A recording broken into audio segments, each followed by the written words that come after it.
अस्सलाम वालेकुम दोस्तों। सिकंदर की शादी अरीशा से हो जाती है। अरीशा जब देखती है उसका रूम जल गया है और उसकी शादी का सामान जहेज़ वगैरह बहुत कीमती था, सारा इसी कमरे में राख हो गया जलकर, कुछ के हाथ में लगा। ये सोचकर उसका ब्लड प्रेशर लो हो जाता है और उसकी तबीयत ख़राब हो जाती है। डॉक्टर चेकअप के लिए आती है और कहती है कि इसका सिर्फ टेंशन की वजह से ब्लड प्रेशर लो हो गया है।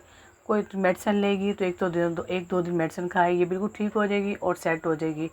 जैसे ही अरीशा होश में आती है, सिकंदर बहुत ज़्यादा परेशान होता है कि आखिर ये सब कुछ क्या हुआ और कैसे हो गया।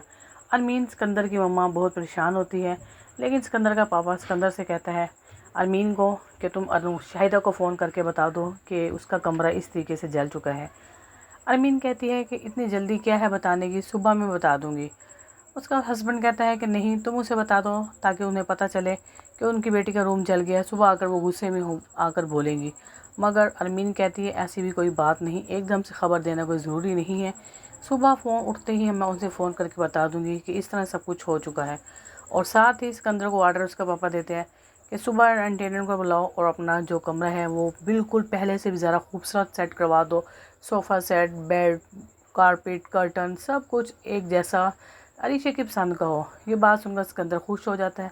लेकिन जैसी सुबह होती है, अरीशा की मम्मा बहुत ज़्यादा गुस्से में आ जाती है और बहुत परेशान होकर कहती है मेरी बेटी अरीशा का है, जल्दी से उसे बुलाओ।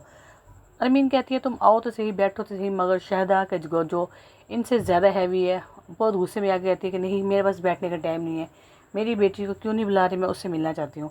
अरीशा आती है और एकदम अपनी मामा से मिलती है और कहती है मामा मेरा वेडिंग रूम जल गया। मामा कहती चलो कोई बात नहीं बेटा, तुम तो ठीक हो। कहती नहीं मामा, मेरा रूम जल गया, मेरे सारे जहेज़ का सामान इतना कीमती था वो सारा कुछ ख़त्म और राख हो चुका है। इतने में हमदानी बोलता है। हमदानी कहता है बेटा कोई बात नहीं। एंड आ जाता है और कहता है जाओ तुम इसके साथ जिस तरह से चाहे सेटिंग करो, पसंद करो और अपनी सारे का रूम को सेट करवा लो। अगर फिर भी पसंद ना आए तो तुम दुबई से जाकर सिकंदर के साथ शॉपिंग करो और अपने पसंद के कमरे को सेट करवा लो। इतने में रीशे बहुत हैरान होती है, खुश होती है कि अंकल वाकई सब कुछ आज के दिन मेरा रूम सेट हो जाएगा। अंकल कहते हैं हाँ जी, रूम सेट हो जाएगा, जैसे तुम चाहोगी वैसे ही होगा।